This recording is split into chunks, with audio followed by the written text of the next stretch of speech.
بسم اللہ الرحمن الرحیم۔ شروع اللہ کے نام سے جو بڑا مہربان نہایت رحم والا ہے۔ اعوذ باللہ من الشیطان الرجیم، بسم اللہ الرحمن الرحیم، الحمد للہ والصلاۃ والسلام علی اہلہا، اللہم صلی علی محمد وآل محمد وعجل فرجہم۔ محترم ناظرین و سامعین، السلام علیکم۔ آج کی نئی ویڈیو کے ساتھ حاضر خدمت ہے، میں ہوں علی روحانی اور آپ دیکھ رہے ہیں ہمارا آفیشیل یوٹیوب چینل۔ محترم ناظرین و سامعین، آج کی ہماری مختصراً ویڈیو دو عنوانات لیے ہوئے ہے۔ ایک آج کی شب کے حوالے سے، جسے شب رحمت بھی کہا جاتا ہے، شب مغفرت بھی کہا جاتا ہے، شب توبہ، شب دعا، شب عبادت، یعنی شب برات جس کو عرف عام میں ہمارے یہاں کہا جاتا ہے۔ ایک تو اس کی نسبت سے کچھ مختصراً انشاءاللہ گزارشات آپ کی خدمت میں عرض کریں گے، اور اس شب کے حوالے سے جو بعض ہمارے بھائیوں کو یہ غلط فہمی ہے کہ اس میں عبادات کرنا، اس میں مختلف اعمال سر انجام دینا، اس میں توبہ استغفار کے ذکر کی محفلوں کا منعقد کرنا گھروں میں یا مساجد میں، جی یہ خدا نخواستہ کہیں بدعت کے عنوان سے اس کو دیکھا جاتا ہے، یا اس کے بالکل ہی وہ اس کی بابت جتنی بھی روایات اور آثار ہم تک پہنچے ہیں، نہ صرف مکتبہ تشیع میں بلکہ برادران اہل سنت کے ہاں بھی، اور نہ صرف برادران اہل سنت بریلوی یا ان کی میں بات کر رہا ہوں، ہمارے جو برادران اہل حدیث ہیں ان کے بھی ایک اکابر نے، ایک شیخ الاسلام نے اس بابت کچھ روایات جو ہیں وہ نقل کی ہیں۔ اب ان کی صحت پہ بات ہو سکتی ہے، کچھ کے نزدیک ضعیف ہوگا ان کا سلسلہ اسناد جو ہے، کچھ کے نزدیک وہ موضوعی ہوں گی، لیکن کچھ کے نزدیک قابل اعتبار ہوں گی، اور کچھ کے نزدیک وہ مقام احتیاط پر ہوں گی کہ اس شب کے بارے میں جتنی بھی روایات اور آثار ہیں اگر وہ معتبر نہ بھی ہوں، کچھ جو افکار ہیں اس قسم کے لیے ہوئے برادران، تو کچھ منزل احتیاط پہ، یعنی احتیاط کے طور پہ کہ چلیں روایات اور آثار تو ہیں، اگر معتبر نہیں بھی ہیں، سلسلہ اسناد بھی ضعیف ہے، تو چلیں اگر یہ شب اسی اہمیت کی اور اسی عظمت کی حامل ہوئی جیسا کہ روایات میں ہے تو ہم محروم نہ رہ جائیں۔ جی تو انشاءاللہ آج مختصراً اپنی اس گفتگو میں اس بابت بھی بات کریں گے، اس شب سے کیسے استفادہ کیا جا سکتا ہے، کیا کیا استفادہ کیا جا سکتا ہے، اور اس شب کے گزر جانے کے بعد ایک جو ٹیسٹنگ ہمارا ایک پوائنٹ ہے اس کی بابت بھی انشاءاللہ آپ کو متوجہ کریں گے کہ وہ ٹیسٹنگ پوائنٹ کیا ہے۔ اور اس کے علاوہ اس شب میں شب ولادت بھی ہے، نجات ہندہ دنیا، امام زماں، صاحب عصر والزماں، ولی زماں، حجت زماں، امام القائم حضرت امام محمد مہدی اجل اللہ تعالیٰ فرج شریف کی، تو اس عنوان سے بھی انشاءاللہ کچھ گزارشات اور کچھ مختصراً آپ کی ولادت کا احوال اس کے اوپر بھی گفتگو کریں گے۔ تو سب سے پہلے ہم بات کا آغاز کرتے ہیں جی شب رحمت، شب برات کے حوالے سے، کہ اس شب کی عظمت اور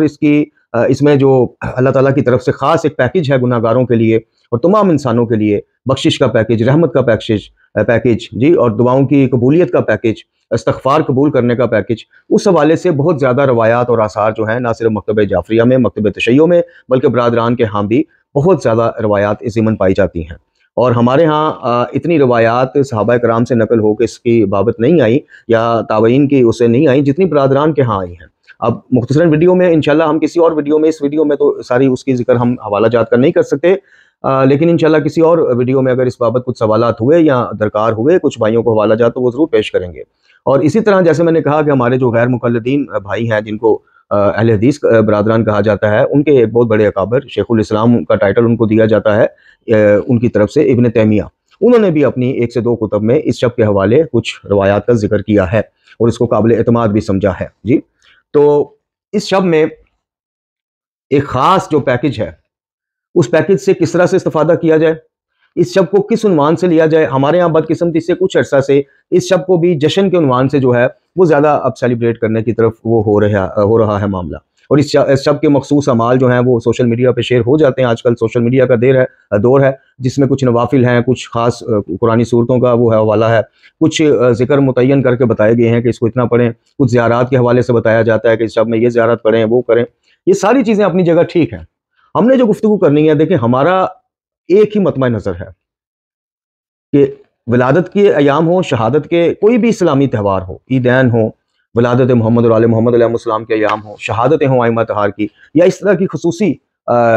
شب ہو جس طرح شب برات ہے، شب قدر ہے، جی، اور بھی مطلب ہمارا جو مقصد ہوتا ہے وہ یہ ہوتا ہے کہ اس کا جو کور ہے، جو مغز ہے، جو اصل چیز ہے، وہ آپ تک پہنچائی جائے، صرف اس کو ایک رسمی طور پہ نہ لیا جائے، اس کی بابت آپ سے بات بھی کی جائے کہ اس کے حوالے سے کیا معتبر ہے، کیا غیر معتبر ہے، اور اس کو اگر آپ نے منعقد کرنا ہے یا اس کا اہتمام کرنا ہے تو کس طرح سے کرنا ہمیں چاہیے، اور اس کا جو اینڈ رزلٹ ہے وہ کیا نکلنا چاہیے۔ تو ہم بھی آج اس سے بالکل بالائے طاق رکھتے ہیں ان چیزوں کے کہ اس میں آپ کو کیا پڑھنا چاہیے، وہ آپ کے پاس کتب میں بھی لکھا ہوگا، اور آپ کو سوشل میڈیا کا آج کل دور ہے، جیسے میں نے عرض کی، گروپوں میں شیئر ہو جاتا ہے، فیس بک پہ آ جاتا ہے، اور ان باکس بھی لوگ کر دیتے ہیں۔ لیکن ایک بات ذہن میں رکھیے گا، جو نفلی عبادت ہے اس کا کوئی بھی بندہ آپ کو وہ اس چیز کے علاوہ جو معصومین سے روایت ہوتی مسند طریقے سے ہم تک پہنچی ہے، مثال کے طور پہ کہا جاتا ہے کہ جی کسی معصوم کے حوالے سے، مثال کے طور پہ کہہ رہا ہوں، اس شب میں سورہ قدر مبارک کی تلاوت کر لیں، سورہ اخلاص کتنی دفعہ کر لیں، جی سورہ مبارکہ الکاف پڑھ لیں، سورہ عنکبوت پڑھ لیں، معصومین کی طرف سے جو مستند چیزیں ہم تک پہنچی ہیں وہ تو بالکل اپنی جگہ ٹھیک ہے، نوافل کا بھی اسی طرح ہے، لیکن اس کے علاوہ دیکھا گیا ہے کہ غیر معتبر، غیر مصدقہ چیزوں کو بھی اس میں وہ کر دیا جاتا ہے، جو ائمہ طہار علیہ السلام کی طرف سے ہمیں کوئی ثابت شدہ چیزیں نہیں ملتی۔ تو سب سے پہلے تو یہ ذہن میں رکھیے گا کہ جتنی بھی نفلی عبادات ہیں ان کو سر انجام اتنا دیں جتنا آپ خشوع اور خضوع سے سر انجام دے سکیں۔ کوئی پابندی نہیں ہے کہ آپ نے 100 نفل ہی پڑھنے ہیں، آپ نے 2 نفل پڑھے، آپ نے 4 پڑھے، آپ نے 6 پڑھے، 8 پڑھے، 10 پڑھے، 12 پڑھے، جتنے پڑھے، خشوع و خضوع اور دل سے پڑھیں،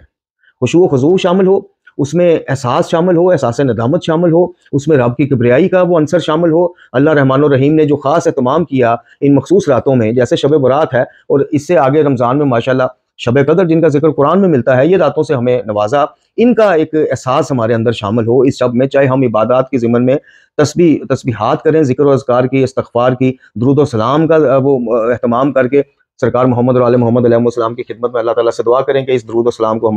ہمارے آقا اور ان کی آل تک پہنچا۔ جو بھی کریں، جتنا بھی کریں، لیکن کریں دل سے، کوئی پابندی نہیں ہے۔ میں اس چیز کا عینی شاہد ہوں، میں نے بہت عرصہ جامعۃ المنتظر میں بھی یہ شبیں گزاری الحمدللہ، اور کربلا گام شاہ ان دنوں میں یہ آئی او کی طرف سے اہتمام ہوا کرتا تھا اس شب کا، اب کا پتہ نہیں، یعنی ایک آئی ایس او ہے، ایک امامیہ آرگنائزیشن ہے، اس کے تھرو گام شاہ میں بھی اس کا اہتمام ہوتا تھا، کبھی کسی اور جگہ پہ بھی۔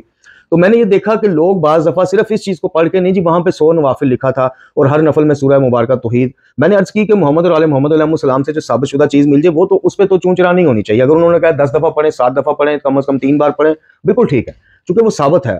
انہوں نے تعلیم فرمائی ہے۔ لیکن اس سے ہٹ کے جو ہم لوگ اپنے طور پہ، مطلب ہر بندہ اس میں ان دنوں میں یا ان ایام میں یا ان راتوں میں وہ الگ سے اس کی روحانیت جاگ جاتی ہے، وہ عامل، ہر بندہ عامل بن جاتا ہے کہ جی اس رات میں یہ پڑھ لیں، اتنا پڑھ لیں، کم از کم اتنی تسبیح کر لیں۔ دیکھیں کوئی بھی ذکر، جو نفلی عبادات کے عنوان سے میں بات کر رہا ہوں، کوئی بھی ذکر جو ہے اس کی تعداد، اس ذکر کی تعداد متعین کرنا یہ بدعت میں آ جاتا ہے، اگر آپ کے پاس کوئی روایت اور آثار سرکار محمد اور آل محمد علیہ السلام سے ثابت شدہ آپ تک نہ ہو۔ ہم اپنی طرف سے کسی کو یہ نہیں کہہ سکتے کہ استغفار 110 دفعہ کم از کم پڑھنی چاہیے، یا زیادہ سے زیادہ 1000 پڑھنی چاہیے، اس سے زیادہ نہیں۔ مطلب میں متوجہ اس طرف کرنا چاہ رہا ہوں کہ ان دنوں میں، ان ایام میں تھوڑا سا احتیاط نہیں بلکہ زیادہ احتیاط کی ضرورت ہے، کہ اپنی طرف سے نوافل ہوں، ذکر اذکار ہوں، کوئی عمل ہو، کچھ بھی ہو، زیارات کی بات ہو، جو چیز سرکار محمد اور آل محمد علیہ السلام سے ثابت شدہ یا ان سے ان کی تعداد معین نہیں ملتی، ہمارا کام نہیں ہے کہ اس کو ہم آگے تعداد معین کر کے بتائیں۔ اس شب سے استفادہ کیجئے، بالکل کیجئے۔ جیسے میں نے عرض کی کہ دیکھیں شب جمعہ ہے، وہ ایک اس امت کے لیے ایک روحانی شب ہے، یعنی شب عید بھی اس کو کہا جاتا ہے، چونکہ جمعہ عید ہے تو پھر جمعرات جو ہے، شب جمعہ جو ہے وہ شب عید ہو گئی۔ اس شب میں بھی، شب جمعہ میں بھی بہت زیادہ اللہ تعالیٰ کی بخشش اور کرم سے مستفید ہم ہو سکتے ہیں۔ اس شب میں بھی اپنی ایک روحانیت ہے۔ اسی طرح جو 15 شعبان کی شب ہے، اگر یہ میں برادران ان سے مخاطب ہوں کہ جو اس کے قائل نہیں ہیں، اس کو بدعت سمجھتے ہیں، کہ اگر اس کے جو آثار اور روایات ہیں وہ غیر معتبر بھی ہوں تو کیا حرج ہے؟ دیکھیں ہم سالانہ اپنے مختلف تنظیمیں، مختلف ادارے اپنے سالانہ جلسوں کا ایک وہ ڈیٹ رکھتے ہیں، کوئی اسلامی رکھتا ہے، کوئی انگریزی رکھتا ہے، اور ان کے اوپر وہ منعقد کرتے ہیں۔ کہیں جلسہ دستار بندی ہو رہا ہوتا ہے، کہیں جلسہ ختم القرآن، جلسہ ختم بخاری شریف، اس طرح کر کے ہمارے مکتب تشیع میں بھی دیکھ لیں۔ تو اس میں حرج کوئی نہیں ہے کہ اگر چلیں، کچھ آثار تو موجود ہے نا۔ بدعت تو وہ بالکل اس صورت میں ہو جائے گی جب بالکل بھی کچھ بھی ثابت شدہ نہ ہو۔ اگر کوئی 1 2 3 بھی معتبر اس حوالے سے ہمارے پاس آثار ہیں، روایات ہیں، اس شب میں جناب نبی خدا صلی اللہ علیہ وسلم نے اس طرح سے عبادت کا اہتمام کیا، صحابہ کرام نے کیا، تابعین، تبع تابعین، اولیاء کرام، اور ادھر آ جائیں تو آل محمد علیہ السلام کی طرف سے ہمیں اس طرح کے وہ ملتے ہیں، تو اس میں حرج کوئی نہیں ہے۔ مطلب اس شب میں کرنا کیا ہے؟ دعا وہ تو آپ ہر شب میں کر سکتے ہیں، استغفار وہ ہر شب میں آپ کر سکتے ہیں، اسی طرح آپ نوافل ادا کرنا چاہیں، تلاوت قرآن مجید کا ہر شب میں کر سکتے ہیں۔ تو اگر اجتماعی طور پہ بھی ایک شب میں امت جو ہے وہ اپنی مساجد میں، اپنے گھروں میں کوئی اس طرح کی محافل کا اہتمام کرتے ہیں کہ جہاں پہ واعظ کیا جائے، لوگوں کو سمجھایا جائے، لوگوں کو اصلاح نفس کی طرف، تزکیہ نفس کی طرف دعوت دی جائے، لوگوں کو قرآن کی طرف دعوت دی جائے، لوگوں کی اسلامی زندگی گزارنے کی طرف راغب کیا جائے، اور ساتھ ساتھ عبادات کا بھی اہتمام ہو جائے، تو اس میں حرج کوئی نہیں، بلکہ یہ بجائے ایک بدعت کے خود ایک ایسا عمل بن جاتا ہے، ایک تبلیغ کا ذریعہ بن جاتا ہے۔ ہمارے ہاں جیسے میں نے عرض کی سالانہ کتنے ایسے جلسے ہیں کہ جن کی بنیاد اگر ہم اس زاویے سے دیکھنا شروع کریں، مطلب ہر چیز کو اس زاویے سے اگر دیکھیں تو ان کی بنیاد ہمیں ملتی نہیں ہے۔ کتنے ایسے تبلیغی جلسے ہوتے ہیں، اجتماع ہوتے ہیں، اپنے اداروں کے ہم وہ کرتے ہیں، اپنی تنظیموں کے کرتے ہیں، تو وہ مقصد کیا ہوتا ہے؟ مقصد یہی ہوتا ہے کہ پیغام قرآن کا پہنچ جائے، پیغام اسلام کا پہنچ جائے، ذکر نبی اور آل نبی ہو جائے، جی صحابہ کرام کا ذکر ہو جائے، جتنے بھی مطلب امت میں ہم سارے یہ ہیں، ہمارا مقصد تو یہی ہوتا ہے نا منعقد کرنے کا، کوئی دعوت کی بات پہنچ جائے، کوئی وائز پہنچ جائے، کوئی لوگوں کو تبدیلی کی طرف کیا جائے۔ تو اسی طرح اگر اس شب میں مل جل کے اجتماعی طور پہ بھی اہتمام اگر ہو جاتا ہے، توبہ استغفار ہو جاتی ہے، دعا و مناجات ہو جاتی ہے، نوافل کی ادائیگی، ایک تھوڑی سی روحانیت اور تھوڑا سا اگر اپنا ریویو کرنے کی، رمضان سے پہلے ریویو کرنے کی ایک شب ہمیں ملتی ہے، تو اس کو میں عرض کروں گا کہ اس کو بالکل اس زمرے میں نہ گنے۔ ہاں، اس شب میں جو چیزیں خود سے ایڈ کی جائیں، بالکل بدعت کب بن جائے گی؟ جب اس میں شب گزاری کو، شب بیداری کو، یا عبادات کو، یا مختلف نوافل کو واجب کر کے کہ نہیں جی لازمی اس شب میں یہ کرنا ہے، لازمی اس شب میں آپ نے جاگنا ہی جاگنا ہے، تو پھر وہ ظاہر ہے کہ بدعت کی طرف، چونکہ اس طرح کی واجبیت والا سار ہمیں ملتا کوئی نہیں جی۔ نوافل کے اہتمام کا وہ ہے، اگر کر لیں تو فبہا، اس سے مستفید ہو جائیں تو اس سے اچھی بات کیا ہے، لیکن اگر نہ ہو سکیں تو اس میں ہم یہ نہیں کہہ سکتے کہ فلاں شخص نے یا فلاں گروہ نے واجب سے انکار کر دیا، یا واجب تھا تو اس نے ادا نہیں کیا۔ اس کے اوپر بات ضرور ہونی چاہیے، اور اس کے اوپر تمام مسلمین کو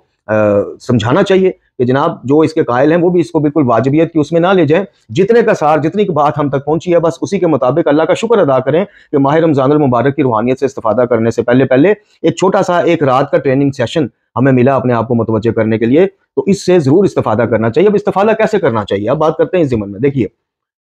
یہ شب ہے، یہ شبہائے قدر ہیں، ہم نے مطلب خاص کر چلے میں اپنی بات کرتا ہوں، وہ ایک بالکل رسمی سی عبادات، مخصوص نفل، مخصوص قرآن کی صورتیں، مخصوص تلاوت، جو ان کا مغز ہے، جو ان کا مقصد ہے متوجہ ہونا، اس طرف ہمارا دھیان بہت کم جاتا ہے، اور اس کی وجہ عام عوام نہیں میں سمجھتا، کیونکہ عام عوام کو لگایا ہی اس بتی کے پیچھے گیا ہے۔ آپ کو گھروں میں بیٹھ کے آپ فون کرتے ہیں مختلف اسکالرز کو، علماء کو، جی آج کے وہ بتا دیے، وہ آپ کو آج کے اعمال بتا دیں گے۔ آپ سوشل میڈیا پہ کسی سے رابطہ کرتے ہیں، جی اعمال بھجوا دیں، آج کے اعمال بھجوا دیں، مطلب کہ میں نے بہت کم ایسے وائز دیکھے، مفکر دیکھے، اسکالرز دیکھے جو آپ کو کہیں کہ بیٹا اس میں چاہے 2 نفل پڑھ، چاہے 2 تسبیحاں کر، چاہے 2 صفحے قرآن کے پڑھ، چاہے صحیفہ سجادیہ کی ایک دعا پڑھ، کچھ بھی کر، لیکن اس شب میں جو بھی کر، ایک تو دل سے کر، دوسرا زیادہ سے زیادہ اپنے گناہوں کو یاد کر کے گریہ زاری کر، اللہ کے خوف سے ڈر، اللہ سے معافی مانگ، اور اپنے آپ کو متوجہ کر۔ اصل تو مغز یہ ہے اس طرح کے اسلامی اجتماعات کا، اسلامی ان کا اصل مقصد تو متوجہ کرنا ہے۔ لیکن رمضان شریف کیا ہے؟ رمضان المبارک صرف بھوک اور پیاس کا نام ہے، خدا نہ خواستہ معاذ اللہ پہ سان چڑھانے کا نام ہے کہ جی آپ اے اللہ تیری عظمت کے لیے، تیرے اس کے اوپر ہم نے صبح سے شام تک خالی پیٹ رہے۔ یہ تو کوئی بھی اس چیز کو وہ نہیں کرے گا، سارے کہیں گے نہیں جی اللہ پہ معاذ اللہ کون سا احسان چڑھانا، یا صرف بھوک پیاس تھوڑی ہے روزے کا نام۔ تو روزہ بھی تو متوجہ کرنے کے لیے نا، اس میں دنیاوی بھی چیز آ جاتی ہے کہ جو بیچارے 10-10 12-12 گھنٹے کی بھوک کاٹتے ہیں، روزہ نہیں رکھا ہوتا عام دنوں میں لیکن بھوک کاٹتے ہیں، ان کے پاس کھانے کو کچھ نہیں، ایک تو تھوڑا سا اس طرف متوجہ ہوتے ہیں، دوسرا اس حالت میں اللہ رب العزت کے ہم زیادہ قریب ہو جاتے ہیں۔ آٹومیٹک جنہوں نے رضائے الہی کے لیے صرف روزہ رکھا، ان کے دل میں آٹومیٹک ایک روحانیت کا وہ بلب سا جل جاتا ہے، ایک شمع، ایک چراغ جل جاتا ہے۔ انسان کوشش کرتا ہے، اچھا روحانی طور پہ متوجہ ہوتے ہیں، کوشش کرتا ہے کہ غصہ نہ کریں جی روزہ ہے، خراب نہ ہو جائے، جھوٹ نہ بولیں روزہ ختم نہ ہو جائے معاذ اللہ، کوئی ایسا کام نہ کریں جس سے روزہ مکروہ ہو جائے۔ تو یہ سارے عنوانات آپ ایٹ دی اینڈ آ کے آپ ان کو کیلکولیٹ کریں، ان کا ایک ہی نتیجہ نکلے گا، وہ ہے متوجہ کرنا، یعنی اسلام، ہمارا رب، ہمارا دین ہمیں متوجہ کر رہا ہے۔ اسی طرح اس شب میں سب سے زیادہ استفادہ وہ خوش نصیب کرتے ہیں جن کی عبادات کی کوانٹٹی جو ہے وہ نہیں دیکھی جاتی، کوالٹی دیکھی جاتی۔ یہ نہیں دیکھا جاتا کہ واہ جی واہ یہ صاحب مسجد میں گئے تھے پورے 100 نفل پڑھ کے آئے، اب 100 نفل میں چاہے 50 دفعہ اس کا وضو ٹوٹا ہو۔ ہم نے خود دیکھا، میں ابھی وہ بات کر رہا تھا کہ ان اجتماعات میں ہم نے دیکھا آلکسی ہو جاتی ہے، نیند طاری ہو جاتی ہے، ٹھیک ہے، وہ توجہ، وہ خشوع و خضوع، وہ رغبت رہتی نہیں ہے، لیکن کہا گیا ہوتا ہے جی اتنے کم از کم نفل پڑھنے ہیں، اتنی کم از کم یہ تسبیح کرنی ہے، یہ زیارتیں ساری مکمل، یہ وہ کرتے کرتے انسان کا اور اللہ کا جو آپ 15-20 منٹ آدھا گھنٹہ ایک مالک کا،